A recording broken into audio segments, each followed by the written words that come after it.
So welcome to video chapter number 2, and the reason why I'm touching my hair is because in the chapter 2 we're gonna talk about my hair transplants that I did. So that's why I'm touching my hair, because I can. But first we're gonna play my song. Why? Because I can do it. I'm your superstar. I'm your superstar. I'm your superstar. I followed my dreams and I'm superstar. Look where I am. Look at me love. And they told me no, you won't do it all alone. I followed my dreams and I'm superstar. Look where I am. Look at me love. And they told me no, you won't do it all alone. I'm your superstar. So the reason why this video is under the motivation video, I mean, to be honest, we're talking about the hair transplant. Many of the people would wonder, why is that motivating? It is motivating because it changed my life completely. So I'm gonna put some pictures like how I looked before the hair transplant, and that's the photo actually from my ID. First of all, everyone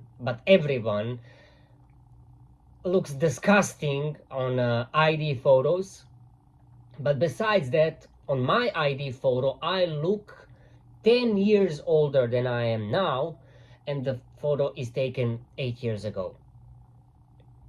You can actually see not just my face, but you can actually see how much hair I was losing, how much hair I was missing. So what I've done, I did a little research on YouTube, so before I actually did the hair transplant. So basically I'm gonna chew now everything for you and spit it out, so if anybody wants to do the hair transplant, they can just go ahead and do it. So first time when I did a hair transplant, because I've done it 3 times, and there is a reason why. Officially, when you're losing hair, you're losing your hair more or less under the age of 35, which I am now. So when I've done it first time, I was still in the process of losing hair. So I was going first time, and they were putting the implants on the parts that they were missing, and they actually did the entire top part.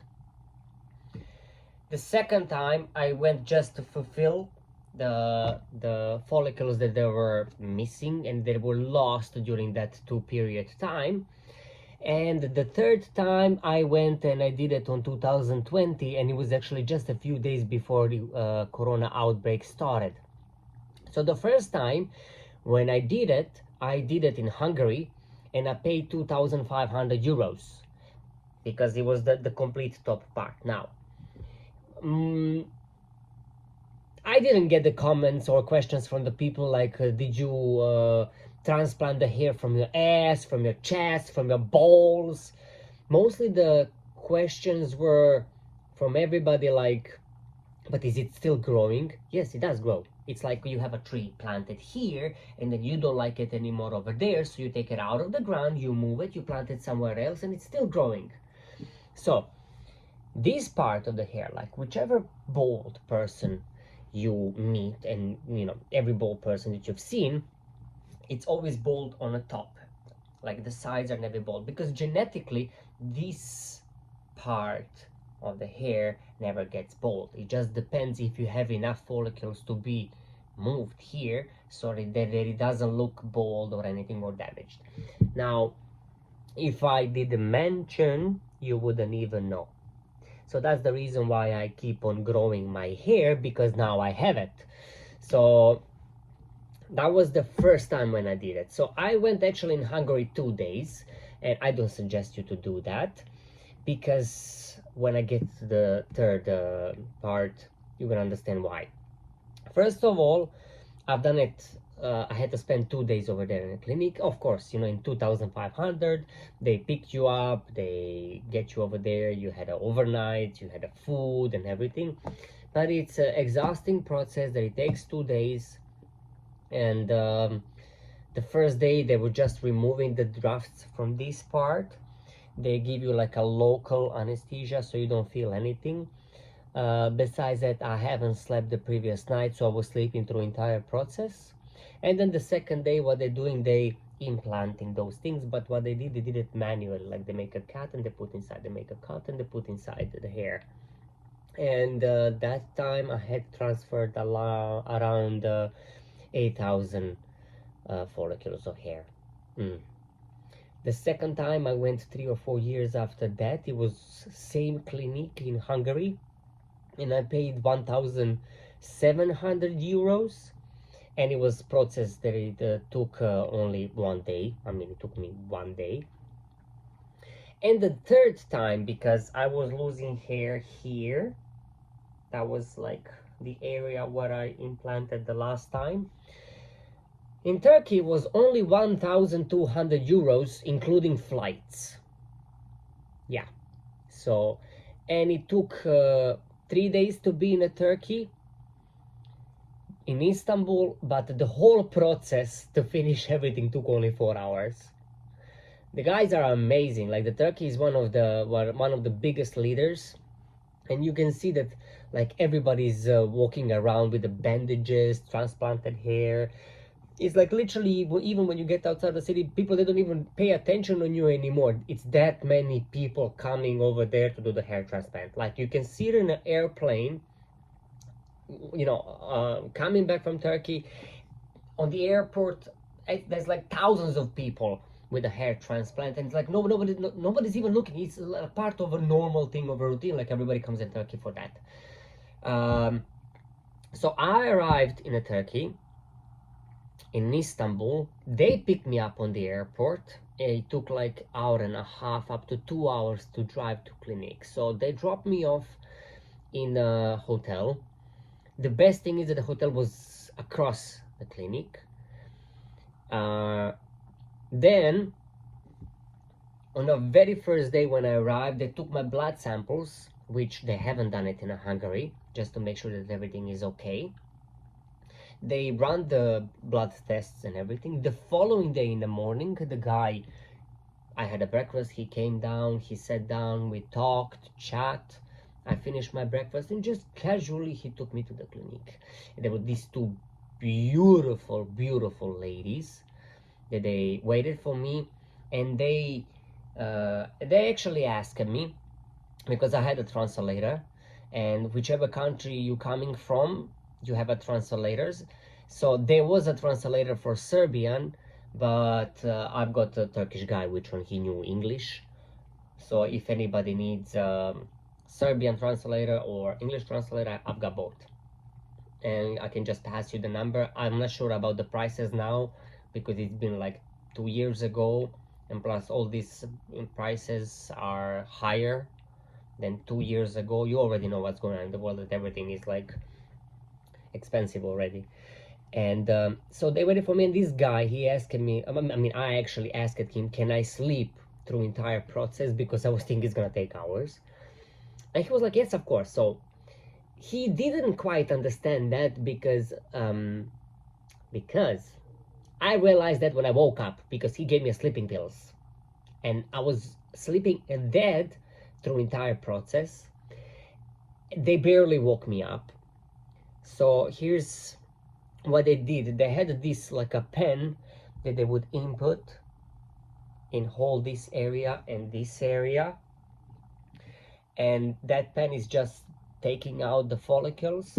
And then what it does, when they collect enough to cover the surface that you're doing, they just implant with the same pen back. So that one was done in 4 hours. I woke up, I already had the bandages all over here, and I shouldn't have them removed, but considering that I've done the process already 2 times, I had them removed the very first day. Because what happened, the first time when I did it, I was holding the bandages for a day or two, And then when I took them off, like the skin that it was already healing, it kind of ripped off and it started bleeding all over again. So I didn't want that to happen, so that's why I removed it on the first day, so it can heal from the first day without scratching or removing. On the pictures it does look really bad, I'm sorry about that. It does look really bad, but it's not. Trust me, it doesn't hurt, you don't feel nothing. It's like you've been stabbed with a needle 8,000 times. Well, the third time wasn't 8,000 times. So basically it just looks like that, and the pictures that I have actually looks like it's bleeding a lot, but it's not. It's just maybe on a few holes that they took out the follicles, and that's why it looks like there's a lot of blood, but it's not. So I kept that one. And then the worst part is that I just woke up after that surgery. I went to the hotel, and of course I took 3 coffees, so the blood was running through my veins, pumping and everything, so it was just creeping. Disgusting, I know. So I stayed then in Turkey for 2 days. Then I was just enjoying the turkey. I had breakfast included, lunch and dinner I took whenever I wanted and wherever I wanted, because I was going all over the city and nobody was paying any attention on me. First of all. Second of all, even if they did, I didn't give a shit because nobody knew me over there. So I don't understand, why do I have to like be worried? Oh my god, people, they're gonna see me, how am I gonna, who cares? Even in Hungary, after the first day of the surgery, the first night I went out in a town, I dressed up myself and I went with the bandages in the town. I was like, who cares? I don't. If you don't like, you don't have to look at me. And the third day, they actually washed my hair, whatever is left of it. But the thing is that they haven't done that in Hungary. In Hungary, they just let you go home and they explain you what to do. So they did the first washing of the hair. Now, very important, on the first 3 days, you don't touch nothing, like nothing, not even out of the curiosity or anything. You get a spray, like a water or something like that, that you have to spray all the time so that it doesn't get dry, because if it gets dry and if you scratch it, it can remove the follicles out of your head, which means you lost the money. And it's really funny talking about losing money, because in my family, my mom and my brother, they have a lot of hair and they losing it all over the house, and I'm like going around and collecting that, and is like counting every single piece of hair, how much it would cost me if I would have to pay that for transplant. And so here's the thing, the first 3 days you don't touch nothing. You would just keep your head under the warm running water in a shower. That's it, for 15 minutes. So it can get loosened up, and then those I don't even know how it's called in English. They would soften up and they will fall down. After 3 days, 3 years, can stress. After 3 days, you may slightly take baby shampoo and wash your hair. Now, here's the thing, that in Turkey, they tried to sell me some very expensive shampoo, which was like 150, 200 euros. And I was like, I'm not giving money for that, because I already been through that. If you go in the first time, they might trick you and say, oh, you should use this one. Me, I knew that I don't have to, so I just bought a baby shampoo. And for the next days, and I did it quite a lot, I washed my hair with a baby shampoo, and you can see on the pictures the difference after a couple of days as they were passing, how everything was coming back in a normal. And let's say in 10 days, more or less, I was already kind of looking okay.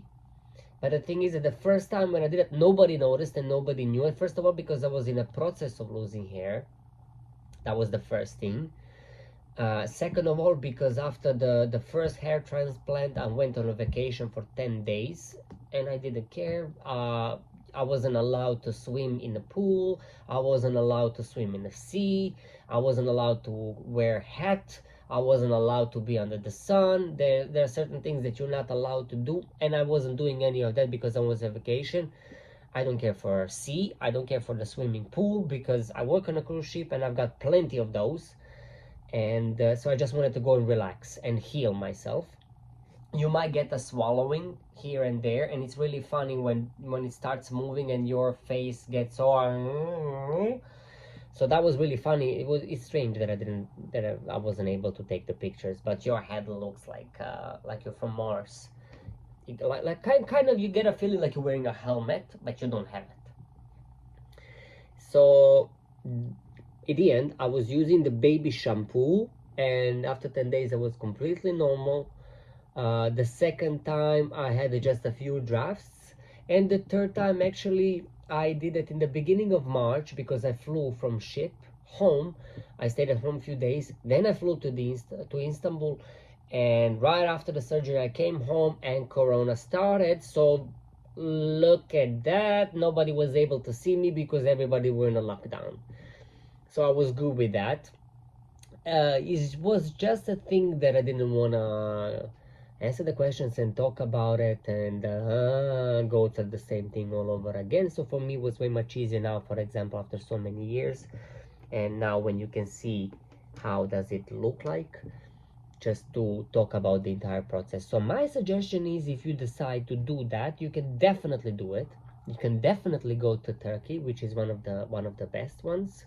I went to this clinic because it wasn't recommended. It's just I came on a ship, and I saw a guy and I noticed that it was done recently.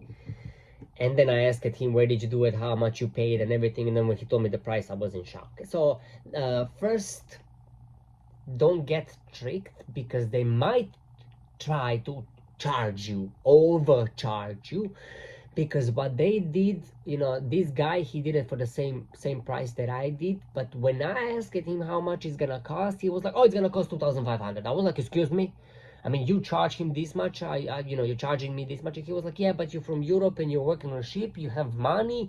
Then he starts selling me bullshit like, for British people, Spanish people, it's more expensive. I was like, I'm not from Spain and I'm not from Britain, and I don't make that much money as much they make over there. So don't try to rip me off. I'm from Serbia. And by the way, the guy who who recommended you was actually charged 1,200. So why would you charge me 2,500?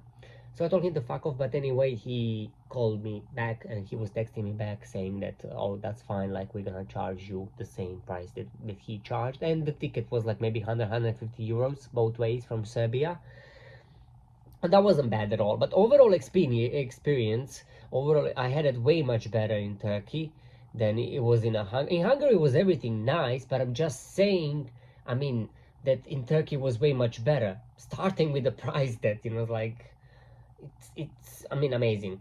So the reason why I'm putting this in a motivation video is that chapter 2, which is one of the most important thing that it happened in my life, because you have no idea. I mean, you've seen the picture how I looked on that ID, and it's like, honestly, that's a person who doesn't give a shit. And it's insane how much priority I was putting on a job, and I didn't care about myself. Once I've done this hair transplant, and once I felt this hair, because this part, I had nothing, like nothing. Look how much hair I have now. Once I felt the hair growing, the self-confidence that I got and the way that I felt, and everything changed. Like, I suddenly wanted to take care of myself. I suddenly wanted to take care of my look, to take care of the way that I was dressing up, to make sure that I eat healthy. Okay, I'm still a smoker, and I still drink a lot of coffee, but I paid more attention on myself than on anybody else. Yes, I still was good at job, but then I started going to the gym. I started buying nice clothes, making sure that I look nice. I started feeding myself properly, because I lost a lot of weight, and I looked like a shit. And I don't want to delete those pictures at all, and I'm actually proud of it, because it Now I can see how much I worked on myself and how much I've done for myself. Because when I see that photo and now how handsome and beautiful I am, I can actually see how younger I look, with more energy, with more positivity. And even last contract is like, I came on board and the executive chef, he was like, I think your hair is too long, you need to have a haircut. And I was like, dear, I paid more than 5,500 euros for this hair. I'm not cutting it off. Like, I'm gonna wear it proudly. And I'm letting it grow. That's the reason why I always have so much hair, because I paid this to grow. I'm not gonna haircut. And I just love it. I enjoy it. So the bottom line is, I do understand when a people, they want to do something about their look. I understand ladies when they want to pump their lips, asses, eyebrows. I do make a joke about it, because some people, they do it a little bit too much. But it all depends on the taste. Somebody likes natural, somebody likes it like that. People are different. People, they have different tastes, and somebody simply just wants to look like that. That's fine. That's what really woke me up, because if ladies, they can do all those things and go through all those plastic surgeries and whatever they have to do to look attractive, and not to the others, to themselves.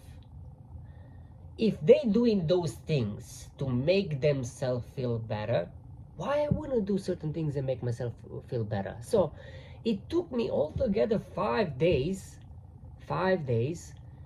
to do 3 different implants to make myself good, and to make myself feel good about myself. And that was the starting point on 2014, when I actually decided to take care of myself and do more than what I used to do. And in 2015, I was promoted to supervisor. Yep, it really worked out very well. So if there's something that you can change in your life, something slightly that you would like to change about yourself, because you're not supposed to do it because other people are telling you. Because obviously, I don't go to the gym to gain weight. I'm going to the gym because I want to keep myself flexible and tight and lean and everything. And I'm not doing that because other people are telling, oh, you're skinny, you should put on the weight. Because because I'm skinny. Because I can do so many things. I walk faster, I'm healthier, I feel great. That's the point. So if you can do something a little bit, anything, just a little bit, to make yourself feel better, to make your confidence, to make you confident, do it. Just do it. Because me, when I made appointment for the first hair transplant, I was in a doubt, and I changed my mind, and I sent them email and I said, you know what, I changed my mind, I don't want to do it, because I was scared, because it's unknown, I never done it, I had nobody to ask, nobody to explain me how it works. Everything that I've learned was on YouTube. Thanks God that at least we had informations over there. And thanks God, the guy replied and he said, you know what, we cannot cancel because we already prepared everything, so I'm sorry, you have to come. And I was like, okay, fine, I'll go. How bad can it be? It wasn't bad at all, because it really changed my life. It really changed the way that I think, that I behave, and that I look. Because for some men, it can be really hard. It can be really hard to lose hair, because especially me in high school, I always liked long hair. And I always said, when I quit the ships, I'm gonna buy a 2-seat convertible and I'm gonna drive myself and the wind in the hair. Losing a hair was no. So some people, ladies and gentlemen, when you talk to some people and you tease them because they're bald, be careful about those things, because some people, they might be too sensitive. Okay, so if you need any information about the place where I went, if you need a phone number or anything, I do have, and I was dealing directly with a translator and it had nothing to do with the clinic. So basically it went really well and really smooth, with exception that he tried to overcharge me. So we're finishing the second chapter. I already made a list in order that I want these chapters to go, because each chapter made a change in my life. We'll see you in the next video. Love you all.